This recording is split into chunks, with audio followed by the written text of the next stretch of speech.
This is Software Engineering Radio, the podcast for professional developers on the web at se-radio.net. SE Radio is brought to you by the IEEE Computer Society and by IEEE Software Magazine. Online at computer.org/software. Welcome to Software Engineering Radio. I'm your host, Gavin Henry, and today my guest is Bob Nystrom. Bob Nystrom is a software engineer at Google working on the Dart programming language. Before falling in love with programming languages and compilers, he was a game developer, UI programmer, pixel artist, and computer animator. He's also the author of Crafting Interpreters and Game Programming Patterns, a college dropout, and a fairly decent cook. Bob, welcome to Software Engineering Radio. Is there anything I missed in your bio that you'd like to add? No, I think that's all the highlights. Everything else about me is strictly less interesting than those points. And is a college dropout a good or a bad thing? I mean, for me, it's probably not necessarily a good thing, but I do like mentioning it because I know that there's a certain number of people that have imposter syndrome about their own level of educational attainment. And, I've been super fortunate in my career, and I like being able to point out that, it's possible to be a software engineer at Google, even if you don't have a college degree, so that hopefully people feel that doors are maybe a little more open than they thought they were. Yeah, because sometimes you do get that imposter syndrome because you haven't done that bit, or you haven't done the master's, or you haven't done the PhD. Something I feel all the time. I think we all suffer from it. Yeah, I still wrestle with it at work all the time. I think one of the lessons I learned was just give yourself a break. Somewhere I read about something. Cool, thank you for that. So the show today is on Dart programming language, and what we're going to do is we're going to talk about why and when it was created, to understand when to use it, its top 3 benefits, where it can be used, and I did a previous show with Tim Sneath on Flutter, episode 437, so we might circle back. And Tim is great. Yeah, he actually put your name forward as someone brilliant to talk to. Oh, is that how this happened? You've got something to live up to. Yeah, I can promise you I won't do as good a job as Tim would, but I'll try to be a tolerable second place. Cool. I think we'll be fine. So I'd like to start with an overview of what type of programming language Dart is and its top 3 features and when we should reach for it. So the dart.dev website, so that's the URL, dart.dev, headline is Dart is a client-optimized language for fast apps on any platform. What does that mean? Oh man, that is a nice brand summary. So the bits there are, it's cross-platform, right? So it's not targeting a single OS family or something like Swift is. And it's client-focused, which means, for me as a language designer, I think it means 2 interesting things that are kind of in opposition.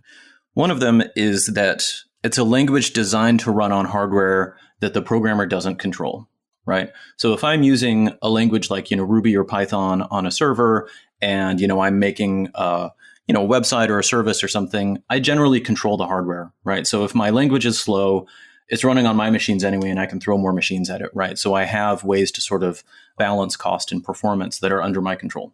But if I'm programming for client devices, I don't have that, right? Like if the language is slow, if the language implementation is slow, then the application's slow because it's running on a machine that I can't make go any faster, right? Like if it's running on someone's, low spec phone in a developing country, if the language compiles to slow code, that means that app is slow, right? So being focused on client applications means that performance matters a lot. That's a good answer. This may not be the first time I've been asked this question, but there's an interesting flip side to it too, which is that, you can think of client apps as like UIs, right? Like we are a language for building programming UIs in, right? And have you ever done UI development before? Yeah, I've done an app start to finish that's on the app stores now using Flutter and Dart. And okay, cool. My business sponsored a SIP implementation of Dart, an open source project that is really popular and the only SIP stack on Dart. So yeah, I'm quite familiar with it. That's why I wanted to do this show. Yeah, so then what the experience of like when you're doing UI programming feels like, where you're just tweaking a lot of stuff, right? Like there's a lot of sort of subjective choices you're making about like layout and sizes and positions and colors. And you kind of need to just see that on screen to get a feel for it. And there's this very tight iteration loop that you need, right? It's not like, if you're doing low-level programming, sometimes you can sit down and write 500 lines of code and then run it and then see if everything does what you want. But with UI, you need this sort of incremental feedback, which means that developer productivity matters a lot, right? Like you need a language that is pretty fast to compile and reload and get things up and running. Something that feels lightweight and kind of scripty, doesn't feel like there's a lot of, ceremony. And those two goals, being fast on the user's machine, but also being fast to iterate on and being high level and productive, are, they tend to be in opposition, right? It's hard to write a high level language that compiles to efficient code. And it's hard to make a low level language fun to use. So Dart, our sort of goal as a language is to try to find the kind of balance point between that. Yeah, that's something I experienced doing our app, where I could have done screens and stuff, but it was so fast and the feedback was instant. You could literally just play as you were and just work through what you had in your head because it was such instant feedback. That's something I really liked about it. Yeah, that's cool to hear. So before I was at Google, I was a game developer, and you work with game programmers and game designers, and there's this sort of like numeric measure of productivity of like, oh, well, how much can you get done in a given day? And like that kind of matters, at some economic level or something. But the thing that I really care about is like, I've watched people work, and if you give them a developer experience that is smooth enough and fast enough, there's a qualitative difference in what it feels like to do that work and the kind of work that you get out of it, right? Like if it's enjoyable and smooth and fast enough to iterate on the thing you're working on, you'll try stuff out. Like you'll make experiments. You'll be like, let's see if this works out. And you'll get to a better design than you would if it was more effortful, right? Like, so it's not just that like, yeah, you ship faster. It's, like I think it does affect the quality of the thing you end up making. Yeah, I can totally relate to that, because if you had an idea, you could just instantly try it because you could see it straight away. And most nights when I was on, even if you're not in your zone, as it were, you're up till 1, 2 a.m. because you can just try so many things and see it straight away. Yeah, it's such a cool feeling, right? To sort of get lost in it, Yeah. So why and when was Dart created? It's quite old from programming languages point of view. It has had a bit of a storied history. So we've been around maybe 9 years. Is that right? That sounds right. Somewhere around there. We worked on it for a while internally before we open sourced it, but not that long. We open sourced pretty early. And then it was out there and didn't have a lot of adoption for several years. And, we had to kind of pivot in some ways. And then when Flutter came along, that was sort of the thing that kind of picked us up. I look at Flutter as being sort of like Ruby on Rails was for Ruby, right? Where like Ruby was around for a long time before Rails, but it wasn't, you need something like a killer app for a language to really thrive, and Flutter was for Dart. Yeah, there's quite a few like that, isn't there? There's the Phoenix Web Framework, which is Elixir. There's Laravel, which is PHP, and it just seems to be, you like that framework and the language just comes along with it. Yeah, it's a big ask to get someone to learn a new programming language, right? Like it takes a lot of work. It's an investment in cognitive resources that they don't get to use on other stuff. And it's hard to motivate people to do that unless it takes them to somewhere that they can't get to otherwise. So if it's like Objective-C, where it's, at the time, the only way to program for a particularly desirable target, then they'll learn it. Or if it's the only way to use a particularly desirable framework like Flutter or Rails, then they'll learn it. But if you don't have kind of anything that really, drags people over that chasm to get them to learn it, then it's really, really hard to get people to. And how easy is it for someone to learn? So for example, speaking about getting up to a productive state, if I can speak, Rust, for example, has quite a reputation of being difficult to get because of certain concepts like borrow checking and other things. But my experience, correct me if I'm wrong, it was pretty easy just to drop in because it had quite a JavaScript-esque feel, and then a Golang or a Go type feel with the static types if you wanted that, and the dynamic types. But I think what made it really easy for me was the sort of first-class integration with Android Studio. Oh, interesting. Okay. When you're hacking on your Dart code, you're usually doing it within Android Studio? Oh, yeah. When I first started, I never used it. Just the error prompting and, do this and click through to the class to see what all the methods and attribute options are. And the docs in the actual source code of Dart are fantastic when you get down to that level. One of the things I'm really, grateful is that we have a team at part of the Dart team doing static analysis and doing IDE integration. Man, they're just great. They're just super great people. And they just care so much about having a good, rich user experience when you're working with the language. So all that stuff comes from them. They're awesome. So you asked a question earlier about how easy is it to learn Dart? And that's a really cool question because it's deeper than it sounds, right? Because the question then is, well, easy for whom, right? And there's interesting trade-offs that you make there, right? So the original designers of Dart, their number one goal was to make a language that's easy to learn for people coming from JavaScript and Java. And Dart looks a lot like JavaScript and Java because of that, right? And it has a lot of the same concepts, right? It's object-oriented, it's got classes, it's got functions, it has the same basic kind of C syntax that JavaScript and Java have. So, for that very large pool of people, the feedback that we get, the data that we get from user studies is that Dart is pretty easy to pick up. But there's an interesting trade-off there when you're a language designer, which is like the way to make a language easy to learn is to make it similar to languages that people already know, right? But if you make it too similar, then what's the value proposition, right? Why bother switching at all? So there's this tricky balancing act that we have to do where we have to make the language different in ways that are positively compelling so that there's a reason to learn it at all. But at the same time, sort of try to minimize the negative difference from other languages. It's a tricky balancing act. And it's also tricky balancing making it easy to learn for people coming from certain other language families versus, maybe making it easier to learn for Python programmers or for people that have never programmed at all, right? Like each of those people has a different perspective and targeting those groups, kind of pushes the language in different directions. Yeah, it depends what level you're at to start. If you're seasoned in a couple of languages or really know a certain language, then certain computer science concepts apply to any language.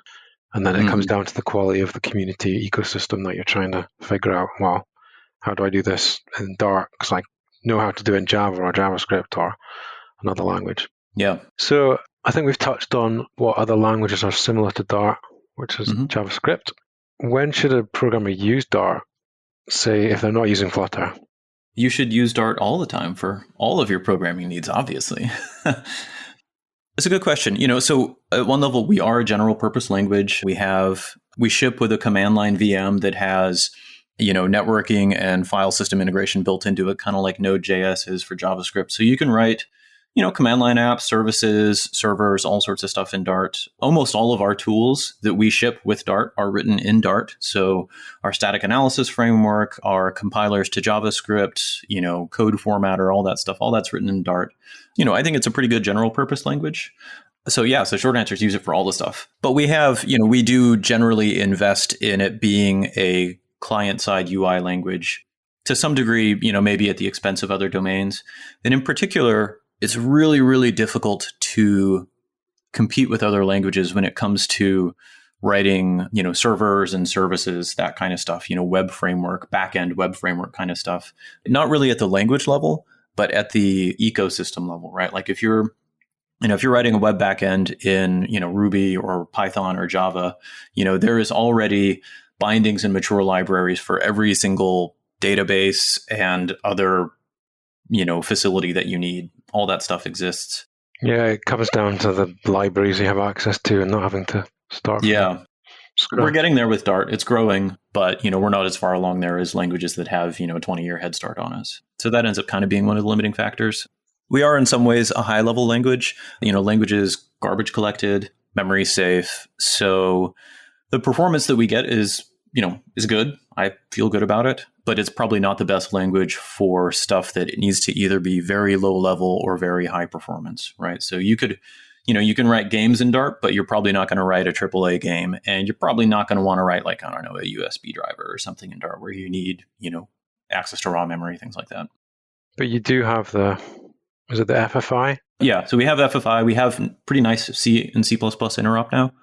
So yeah, you can do that. I mean, you could, but there's a certain I think of every language as kind of having, I don't know, like a sort of grain to it. Yeah. What was that foreign something interface, wasn't it? FFI? Yes. Yeah. Foreign function interface. Sorry, yeah, I'm bad about it. We touched about that, the show with Tim Sneath. I'm going to start moving us on to the next section shortly. Sure. I just wanted to touch on the top 3 benefits of Dart in your experience. Oh, man. Compared to what? I'm not going to give you the answer. Oh, man. So, I can tell you what I particularly like about Dart. And I should say that, If my you want to perspective. cheat, you can go onto the front page of the Dart.dev website. Oh, it's more fun for me to. Yeah, you give me your three. That'll be fine. I should say, so my role on the Dart team is I work directly on the language. In some ways, that means I'm a little removed from what the average day-to-day Flutter developer's user experience is like. I have a professional interest in knowing what that world is like because that's who I'm serving. But that's, I don't make Flutter apps every day. So I may not be the best person to tell you, what's amazing about it. But I can tell you, what I like about it. So I like object-oriented programming. I've been writing code for 3/4 of my life at this point now. And I don't know, I'm super comfortable, when I have to write a large program, organizing it in terms of classes. I think that works well for programming in the large. I think it works really, really well for UI programming. But I also really like functional programming. I'm very comfortable with closures and higher order functions and stuff like that. And I think that's a really nice way to model algorithms and smaller scale code. And Dart is one of my favorite languages for combining those two paradigms, where I feel like both of those are sort of first-class citizens in the language and they harmonize together well. So it kind of like the experience of like programming in a language. I don't know. I like writing Dart code. I enjoy it. I feel productive in it. And then kind of at the implementation level, the fact that we have hot reload is pretty amazing, right? Like that you can, make changes to your program and see the results of those changes literally within milliseconds without having to reboot your app and without having to, get back into the state you were in is incredible. I used to be a game developer and, I can't tell you how much of my life I have spent restarting the game and then having to play it or, go into the debugger and set a bunch of fields to try to get the game back into the state that I was in before I made some code change. And the fact that, we have a VM that can just do that is super cool. Yeah, we're going to touch upon that in the next section. Oh, well, then I shouldn't get ahead of things. I think we've got a good intro there. There's some things I've missed, but we've pretty much crossed over them in our initial chat. So take the first headline from the website, which is optimized, spelled with a Z, although it should be spelled with an S. Optimized for UI. Now that we've had a good intro, we'll go through those top 3 benefits that you didn't answer, but they're on the website, so we'll let you off. Sorry. It's fine. So Dart has the concept of async await. Oh, yeah. I could spend a lot of time talking about that. And isolate-based concurrency. That's a nice sentence. The concept of async await and isolate-based concurrency.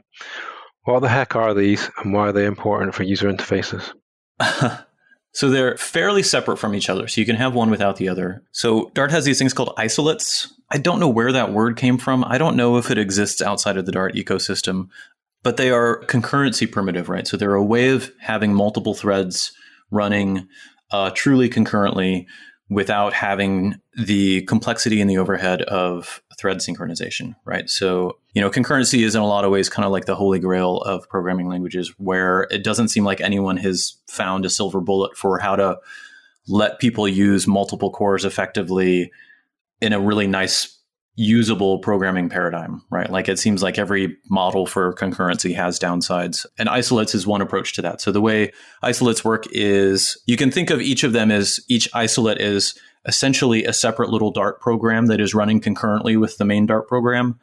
And it is running truly concurrently on different threads. So it's just each isolate is going off doing its thing. And then we have these things called ports that let you communicate between them. So, you get the performance benefits of multi-threading, but you don't have the maintainability nightmare of shared memory multi-threading. So each isolate has its own heap and they're not allowed to directly access each other's memory. So you can't get, races and concurrent updates and all the sort of nightmares that you get if you do raw low-level threaded programming. That's a really good explanation because I just thought of them as threads, but they sound more like message passing, actor. Yeah, they're almost more like processes. And in particular, they end up not feeling quite like actors because I think the blocking model is a little different, but they're actor-like too. They're kind of similar in that way. I'm thinking like how Erlang and Elixir do things and how Go routines work. And actors is probably a pretty good way to think about it. They're a little different from like Go and Go routines because Go routines will block, right? So if you send something to a Go routine you will pause until the other thing is ready to receive it if it's unbuffered, I believe. I'm not a Go programmer. Whereas isolates, they really do sort of run concurrently, and you can't really get them to sort of halt. They're sort of, you can throw stuff at them, but they will sort of run on their own. So they feel less kind of coordinated and coupled together than something like coroutines would. And is this something that Dart and Flutter just do in the background, or is it something you have to think about and create isolates? It is something you have to think about. So you asked earlier, how does this tie into sort of being optimized for UI programming? Yeah. So one of the other things that is interesting about UI programming, and in particular UI programming on mobile devices, is that your goal as an implementation is not just to get as much done as fast as possible, right? You need to be able to break up the work that the programming language does into small enough pieces such that you don't drop frames, right? So it's not just like a Java server program is doing this giant batch of work over a terabyte of data, and once it's done, it quits. And then you're just all I care about is the total execution time. If you're running on a client device, you care about not just the total execution time, but the incremental performance, right? And especially on a mobile device where users expect to be able to touch and drag stuff at 60 FPS and not drop frames, that kind of incremental performance matters. So it comes into play with concurrency because you have one thread that is drawing, receiving user input and drawing the UI. And if you do any expensive computation on that thread, you will stop the UI, right? You'll stop the UI from updating, and the user experiences that as jank and dropped frames. So having some level of concurrency like isolates gives you a way to take long running computation and push it onto another thread so that the UI thread can keep running and keep updating the UI. And that's why you would need to be in control of that, because you're telling the system what it's going to take a while. Yeah. In practice, you sort of need to know which things are computationally heavy. And then, because isolates each have their own memory and they don't share access to memory, usually if you're doing some heavy computation, that means you're doing some computation over some data. And you also need to think about okay, how do I make sure that it's the isolate that has that data and that I'm not just, burning a bunch of time sending data back and forth between them too. And how much control do you have from the OS level? Because we've spoken about not having control over the hardware, because that's the point of client optimized. Mm-hmm. But if we're putting things in these isolates because it's taking a while, what's the risk of the operating system killing them off? That's a good question. I don't know. I mean, how long, that just depends on what you've set on your phone, I suppose, what Android's been tweaked on or what iOS is doing. Yeah, I guess so. This is outside of my area of expertise. Sorry, I don't have a good answer. But this is something that, so the Dart implementation, the VM that, that we have that Flutter contains, basically implements isolates in terms of the threading primitives that the underlying OS gives it, right? So on Android, it will use, the threading model that Android provides, and iOS it'll do the same thing. And in principle, it's the VM's job to hide the differences between those OSs as much as possible so that Dart programmers just see this high-level isolate concept and things work the way they expect. In practice, as I'm sure platform details leak through, right? You can't always encapsulate that stuff. Yeah, there's usually some caveats, isn't there? There's always caveats, right? I should just point out to the listeners that because we've been talking about Flutter, which is generally to make your app for an iOS device or Android device, or you can put it on Windows or Linux. That's just why I was talking about iOS and Android there, because when I think of Dart, I think of those two platforms when it works on lots of different platforms. Yeah, I think, the large majority of our users now writing Dart code end up running it on Android and iOS devices, and then a decent fraction of them running on the web with their Dart code compiled to JavaScript. Yeah, so we'll stick to those two if something else comes up. And how does this relate to async wait? Does that... Oh man, how much time do we have? Well, we've got maybe 3 minutes before I need to move on to the next section, so I should probably... Yeah. A 5-word answer for that one. So because isolates are running concurrently and you don't want to block them, you need a way to send a request to another isolate and then have the code pause until the response comes in. And async await gives you a nice syntax for doing that so that you get asynchronous code that looks like blocking synchronous code. So if people haven't used Dart, maybe because that's why they're listening to this, or they want some more in-depth information, the language keywords await and async correct me here, basically sort of wrap a block of code and you define it as something like that, you're going to await an answer. Behind the scenes, is that firing up some concurrency there, or? It's a little complex. So the async keyword basically just says, it's a modifier you put on the function that says, in this function, I'm going to be doing stuff using await, sort of opting into that. And then when you use the await keyword, it's a marker that you put on an expression. What it does is it basically splits the body of the function in half at that point. And it takes everything after the await and wraps it in another closure. And then it says, evaluate the expression that I'm awaiting for, and then unwind the entire call stack back to the scheduler. And then when the thing that I'm awaiting on, the expression the value that I'm waiting for, when that comes in at some point in the future, run the remaining body of that code, which has now been moved kind of into a separate function. The technical term for this is it's doing something it's transforming the body of the function into something called continuation passing style, which doesn't mean a lot to people that are not compiler people. But basically what it lets you do is it lets you have multiple pieces of code that are kind of idly waiting for responses. It lets you have all those kind of sitting out there pending without taking up the memory and the resources of having a hardware thread. Because what happens instead is that the call stack can unwind for those, and you just have closures that are waiting to be evaluated at some point in the future. That was a brilliant explanation. I love how deep that was. But with the async stuff, when we're talking about wrapping something in async, the await is an option, isn't it? Because you might just want to run that and not care about the result, but you can use that keyword await and say, actually, I want to wait until that completes because... Yeah, so you can always just fire off an asynchronous operation and not wait for the result and then keep executing. Yeah, so is that similar to what you'd think of a promise in JavaScript? Yeah, so Dart didn't always have async await as native syntax. It used to just have an API called futures. And if you ever wanted to do any asynchronous programming where you were waiting on file IO or networking or something, what you would have is like the low-level APIs that you would be exposed whenever you requested something like, give me the contents of this file. You would get back a future, which is an object that you can give it a closure and it will invoke the closure later when the value appears. And if you did any asynchronous programming in Dart, that's the API you're using. You were just dealing with futures directly. The futures are 95% identical to promises in JavaScript. It's a different name for the same concept and more or less the same API. Yeah, I've seen those in some docs and examples. Okay, Yeah. What is sound null safety and why do we need that in the user interface? Oh, that's a great question. So null safety in general means using the static type system to keep track of which variables can contain null and which ones can't. And the reason you do that is if you try to call a method on null, that's going to throw a null pointer exception in most languages, and that's bad. It's a runtime failure.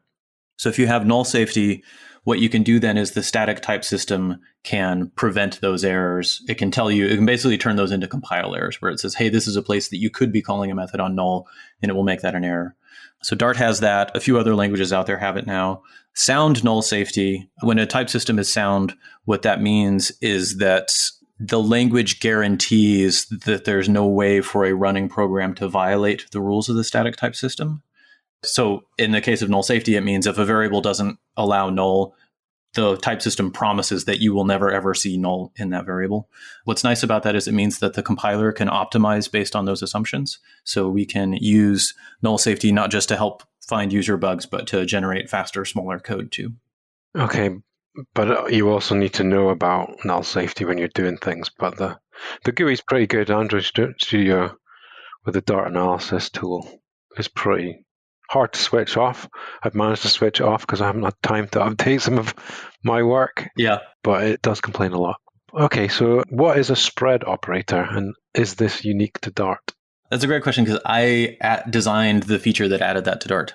Oh, wow. So it's not unique to Dart. So the spread operator is a way of inside a collection literal, like a list literal or a map literal, something you're building a list of stuff. If you already have another list and you want to unpack it in place in that list, the spread operator does that. It says, okay, take the contents of this inner list and kind of unwrap it and splat it out in the middle of this new list that I'm creating. So it gives you a really nice short syntax for basically flattening nested lists.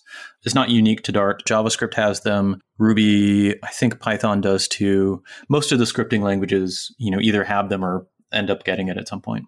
Yeah, it sounds similar to like when you slice something and put something back. Yeah. Yeah.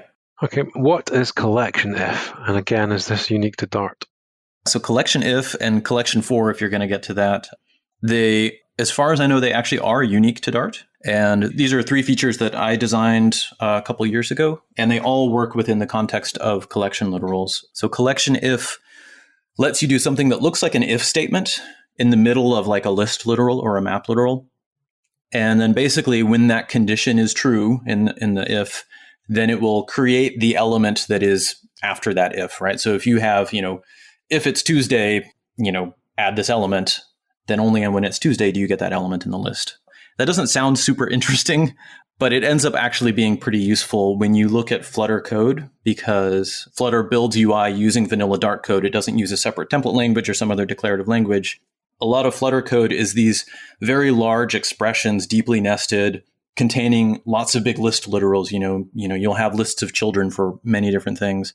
And it's pretty common to in the middle of this big nested ball of Flutter code, be like, oh, actually, I only want this button some of the time, right? And being able to do an if directly inside that list literal lets you kind of put that logic in there while keeping the declarative structure of the surrounding code, instead of having to move that out as like an imperative, like if whatever list dot add this thing, And is this because Flutter is a hierarchical tree structure of widgets? So certain widgets would only need to be part of the big list of widgets if a certain condition. Right. Yeah, cool. On to the next section. So this is number 2 of the 3 that's on the website, and it's called productive development. So one of the top things that Dart lists as a major win is productive development. So we're going to explore that. You've already mentioned this 10 minutes ago, but what is hot reload and how is that achieved? So hot reload is this thing that the Dart virtual machine supports, where you can make a change to your source code, body of a function, whatever, and while the program is running either locally on your computer or on another device, and it will update the running application with your changed code, right? So you can, change the body of a method and it will replace it in the running application, and then the program will immediately start executing your changed code.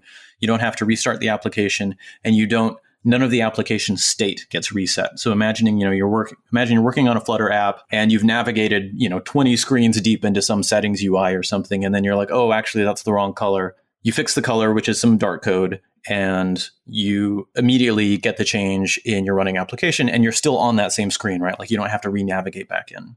Yeah, I've found that when you're really breaking your stuff, sometimes you do have to restart it because you've broken something way up the chain. Yeah. So there's restrictions. If you change the layout of a class, right, like adding fields, things like that, where existing memory would potentially get reinterpreted in strange ways. There's places where it is too big of a structural change for it to update it in place, and you have to restart. And you mentioned that that's achieved because Dart runs in a virtual machine.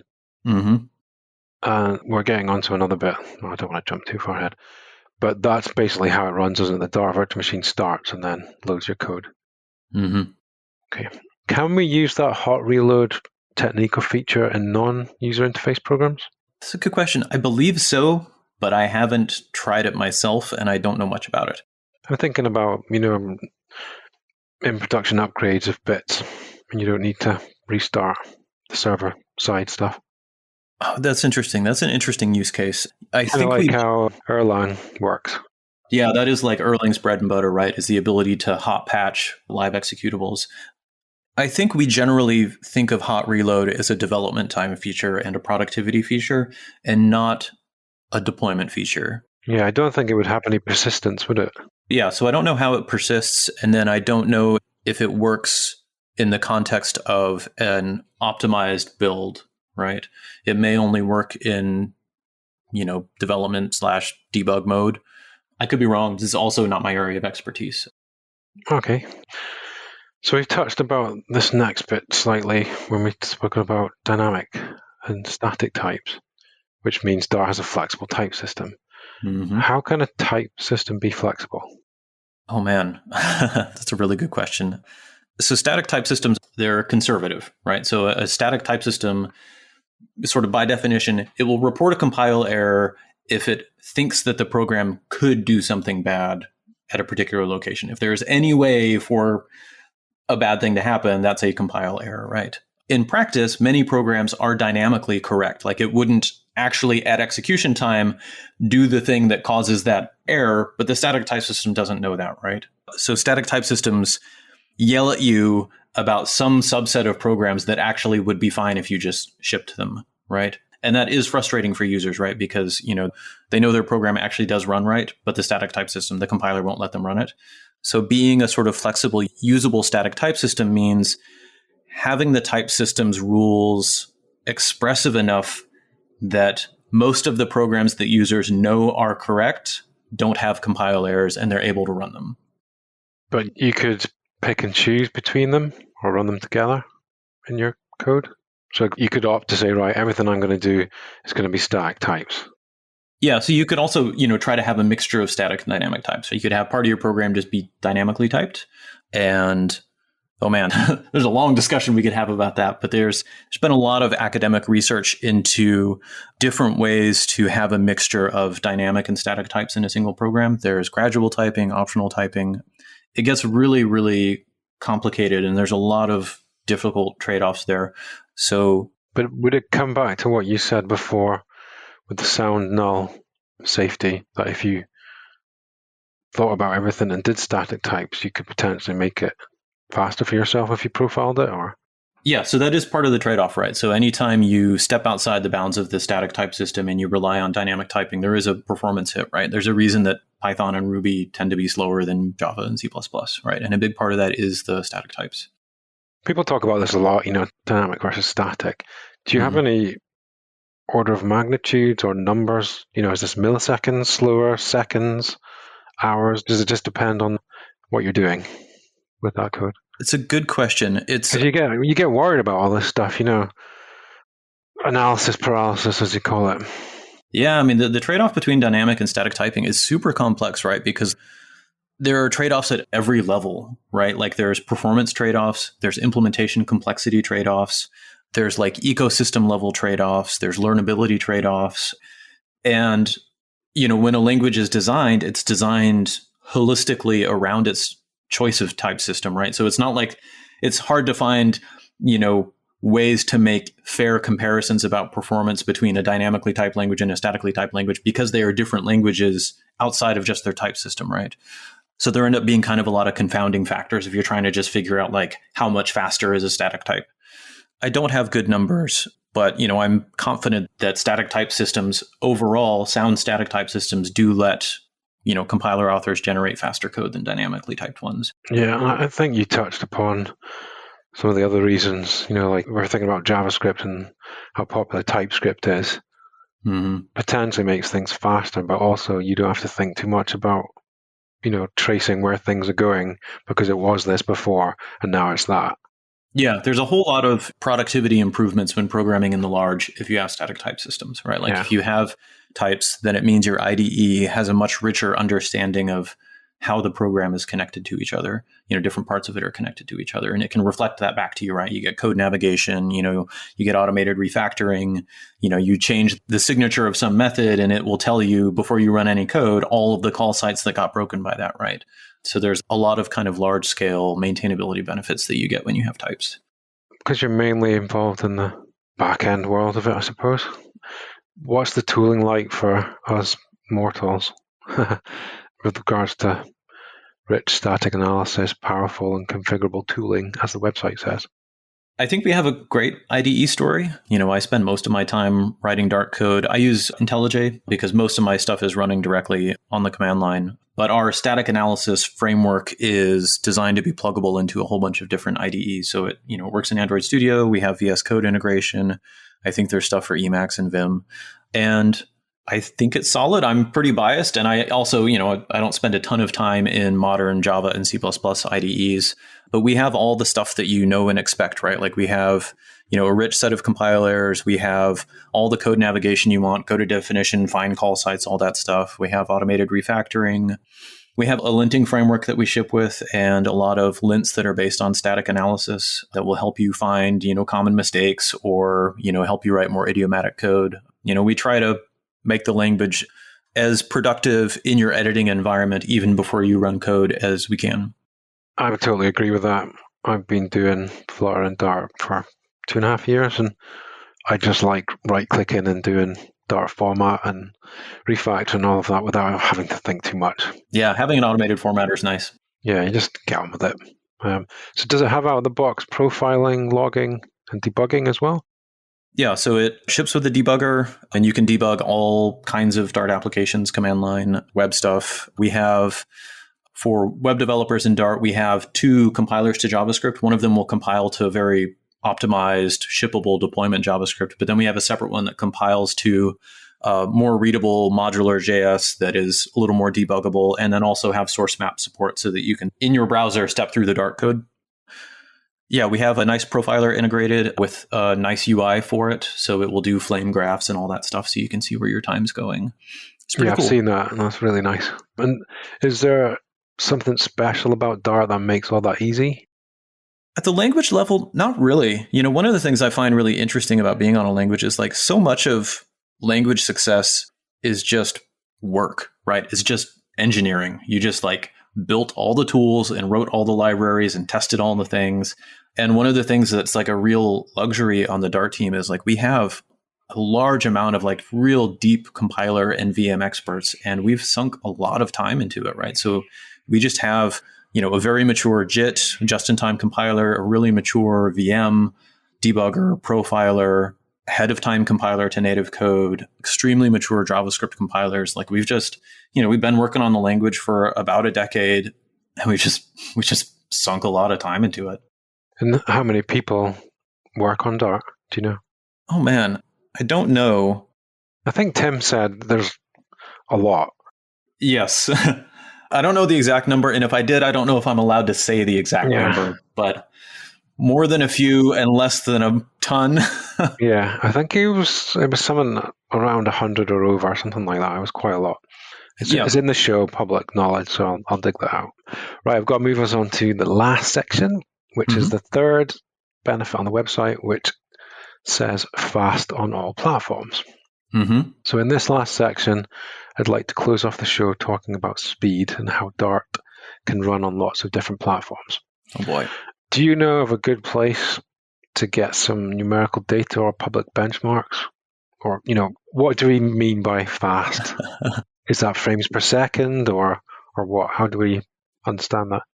It is all things. So one of the things that's interesting about being a client-oriented language is that performance is multidimensional, right? So we care about throughput, just how much overall computation can we do while the program's running.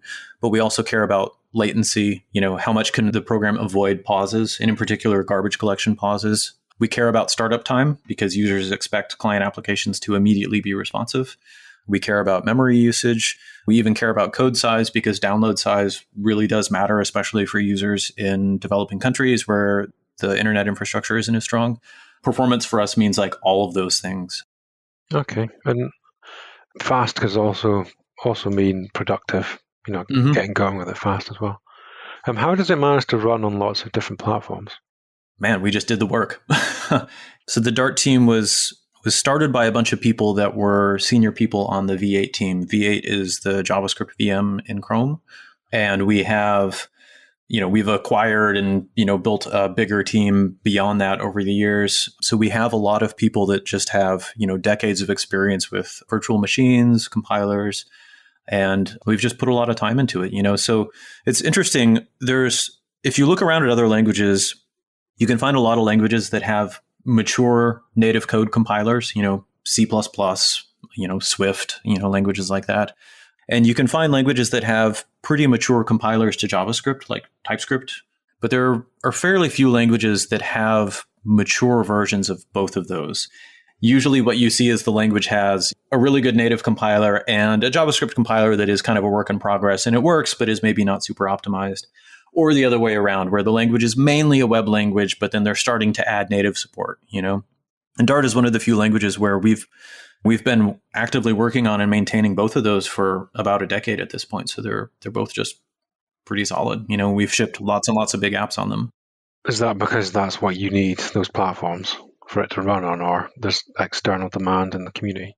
Both. So Dart's initial pitch was to be a web language, and our initial goal was to get browsers to support a Dart virtual machine natively, so have them integrate native Dart support. And to get there, that meant that we needed to be able to compile to JavaScript for browsers that didn't have that support yet. But then we also wanted a sufficiently sophisticated VM that it would be compelling to browser vendors to integrate the VM. So we needed to have both mature, JavaScript compilers and a mature VM. We ended up not going down that path for lots and lots of complicated reasons. But the end result is that we have pretty mature compiler technology across a range of platforms. Cool. Can Dart be compiled to WASM or interop with it? Or WASM, however you want to? Oh, that's a really good question. I don't know the exact current status of it. I know that we've been researching it. We could have a longer discussion about whether or not targeting WASM is a good idea versus targeting JavaScript. And I'm happy to talk about that at length. But the short answer is that we have put time and research into compiling to WASM. But as far as I know, today, the best language to target in a browser is JavaScript for a language like Dart. Dart has a garbage collector, so we need to, if we compile Dart to WASM, then that means we have to ship a garbage collector with every application, and we have to deal with the interaction between that GC and the garbage collector in the JavaScript VM. Whereas if we compile to JavaScript, all that just works. We essentially get a really nice mature GC for free. Yeah, that's reminded me of a question I was going to ask when we were talking about different platforms.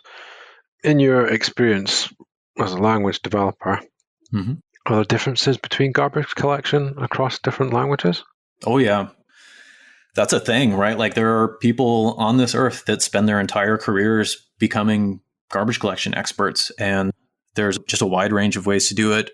It's like any interesting technology where there's no silver bullet, there's no perfect solution. There's no standard, is there, for it? Yeah, there's no standard because every solution has trade-offs, right? Yeah. Which makes it a really interesting field, right? Because that's the kind of stuff that is fascinating to me, because if once you can solve it, then it loses interest, right? But GCs are something where there's just lots of different ways to do it. Each of them have their pros and cons.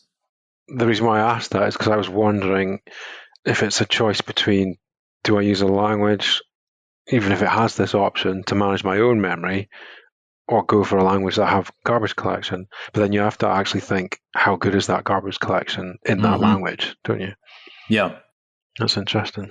Yeah. And, over time, I remember when Java came out and I was, programming in C and C++ at the time. And, I remember people being like, yeah, Java's never going to catch on because garbage collection is too slow, right? It'll just never survive. And that was maybe true-ish at the time, but GCs have gotten better and better and better. And the set of programs where GC is still too slow to be feasible is getting smaller every day. And these days, I think, 90% of the world's programs can happily be written in a garbage collected language and still be perfectly good from the user's perspective in terms of performance and stuff. And honestly, I love programming in a managed language, right? That is, for my experience, probably, top 2 or 3 productivity improvements that I've ever experienced as a programmer is just having GC.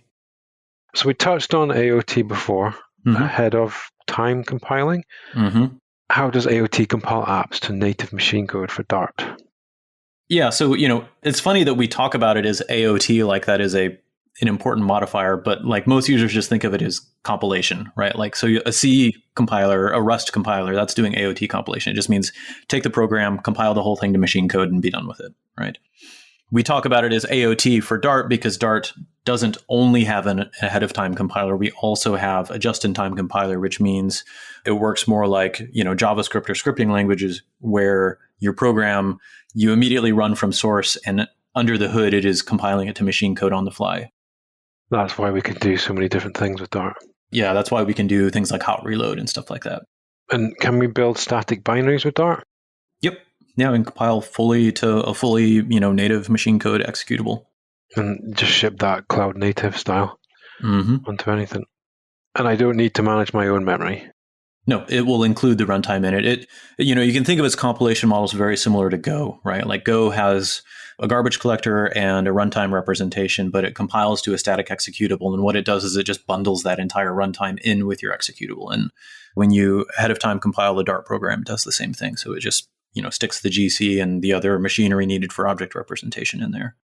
What tool in the Dart ecosystem creates JavaScript from Dart code? So it ships with the Dart SDK. We have two compilers to JavaScript. One is called Dart2JS, very innovative name. And the other one, I think internally we tend to call it DDC, but I think Dart Dev C is the external name. And that's the development compiler. So Dart2JS is a whole world optimizing compiler that tries to make your JavaScript as small and fast as possible so that you can deploy it. And Dart Dev C is more like an incremental modular debug compiler where it compiles quickly to fairly readable JavaScript code. So while you're iterating on your web app, you can kind of have a nice fast, iteration cycle, and you can step through the code and kind of read it and figure out what's going on. Excellent. There's a two-part question here to do with JavaScript. So why use Dart when TypeScript exists for JavaScript use case? So if you just want to spit out JavaScript. And does this mean if I use type safety and compile to JavaScript, I don't have to ever use TypeScript? If that makes sense. So the second part is the easier one to answer. Yes, if you want a statically typed language that compiles to JavaScript, you can use Dart, and it will give you all the benefits of static types, right? For the former question of why you prefer Dart over TypeScript or vice versa, I think, so TypeScript is an incredible language. Anders Heilsberg, the designer, is, one of my heroes. I've actually never used it. It's just, I know what it is and I've read about it, but I've never actually cranked any. It's super cool. Its success is well earned. So I think, if users are happy with TypeScript, I'm happy for them. If users are happy with Dart, I'm happy for them. I think TypeScript is an excellent fit if you already have a bunch of JavaScript code, because TypeScript makes it very, very easy to incrementally convert your JavaScript code over to TypeScript. And it was designed entirely around that goal, right? And it nails it. But there are real downsides about that, right? Which is that because of that, it's very semantically close to JavaScript, right? It has this high affinity. And there's a lot of stuff about JavaScript that a lot of people don't like. It can be verbose in ways. It has semantics that can be strange, things like, loose binding of this, and the hoisting and scoping can be weird, and it's gotten better over time. But there's a lot of people that don't like JavaScript, and many of the things people don't like JavaScript are also still true in TypeScript, right? Because it is designed to be so seamlessly convertible from JavaScript. And the other piece of that is that taking an idiomatic JavaScript library, which was not designed for static types, and applying a type system to it requires a really sophisticated, rich, complex static type system. And if you like types, that's super cool, right? Like TypeScript has all the type system features and it's really interesting, but it's also really complex. It has a very complicated type system. It can take a long time to learn.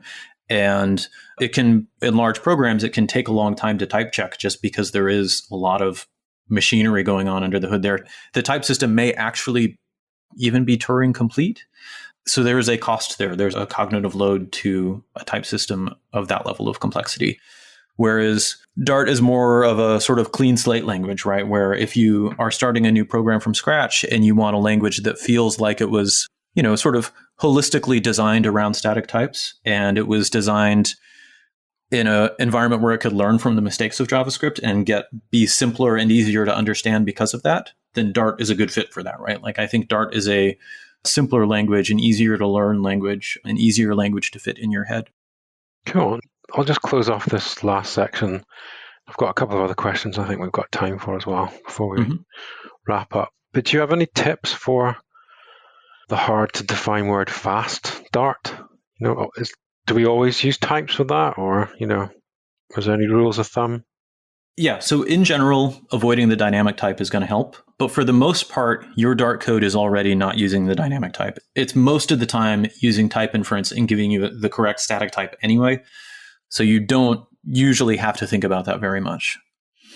I think about my job as a language designer as making the code that feels natural for you to write be the code that is fast, right? Like if I have to spend a lot of time telling you, oh, don't use this feature even though you wish you could because it will make your code slow, then at some level, like maybe, we're not doing our job right. And, if you talk to like the VM people and the compiler people, they will sometimes tell you tips and tricks of like, oh yeah, this idiom happens to be slow right now. But I think overall, they don't want you to have to, sort of make your code more convoluted to satisfy the compiler, because their job is to look at the code that people are naturally writing and make that code go fast, right? So overall, my hope is that most users don't have to think about that too much, right? Like write the code that feels simple and elegant to you. And our job is to make that be fast enough, and then use the profiling tools that we ship with and look for hotspots. And if you do find hotspots, then in those places, maybe make your code a little more verbose or weird and some patterns that make it faster. That just highlights that the tools are there for when you need to do the old make it work, make it right, and make it fast. I think that's the order of that. I'll get a couple more questions, then I'll wrap up. Will Dart ever become a standards-based language, do you think?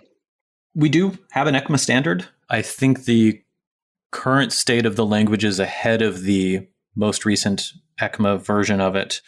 When we initially designed the language, the original goal was to be a web language supported natively by browsers. And that does mean that you need a standard, right? So that browsers can be compatible with each other. So it was something that early on we pursued really strongly.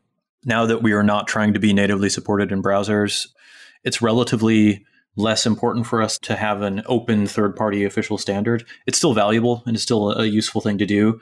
But what users are asking for from us right now is language velocity, right? They want us to change the language quickly, add new features, make the language more productive for them.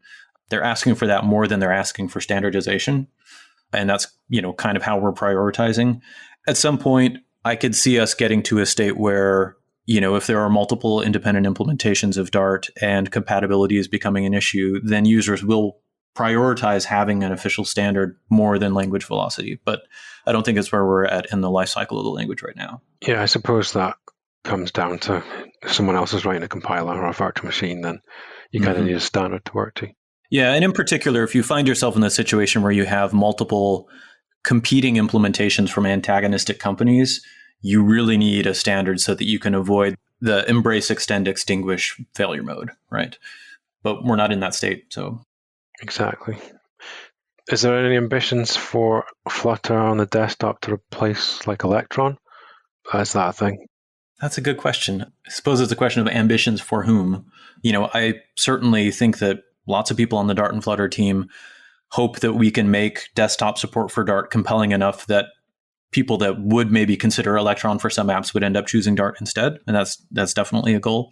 But, in general, like I don't personally think of myself as a very competitive person. I like the idea of just giving people more choices and options. And, what I hope is that we can make Dart on the desktop something that enables some set of people to make applications that they feel great about. And whether that means more or fewer Electron applications, I don't care too much. I just want to make cool stuff that lets other people make cool stuff. Excellent. Should anyone be worried about Dart going away if Google stops Flutter or something like that, or is it pretty long in the tooth now? Man, this is the question that comes up all the time. I know, it's always the one with Go or anything. Not maybe Kubernetes still, but it's valid though, right? It's a valid concern, right? Like when you are learning a language, there's a real investment of your time and energy that you don't get back, right? That you could have spent investing in some other ecosystem, right? So it's totally reasonable for users to want some reassurance that their investment is going to be amortized out over a long period of time, right? So I get where they're coming from. I can't make promises, but every signal that I'm able to see is that Google cares very much about Dart. The team is bigger now than it has ever been. The investment in Dart is larger now than it's ever been. We've been around a decade, which is half of Google's existence, a third of Google's existence. Yeah, that's a good point. I forgot about when people talk about the age of Go and other things, like you need to put it in context. Google itself is not that old, right? Yeah, that's true. I think that's enough of a political answer that we can dig into. I like that. Thank you. Have you ever really been happy with your project management tool?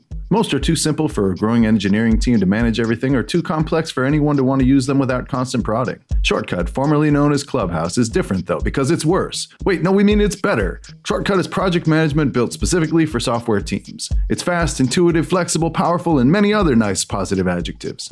Let's look at some highlights. Team-based workflows.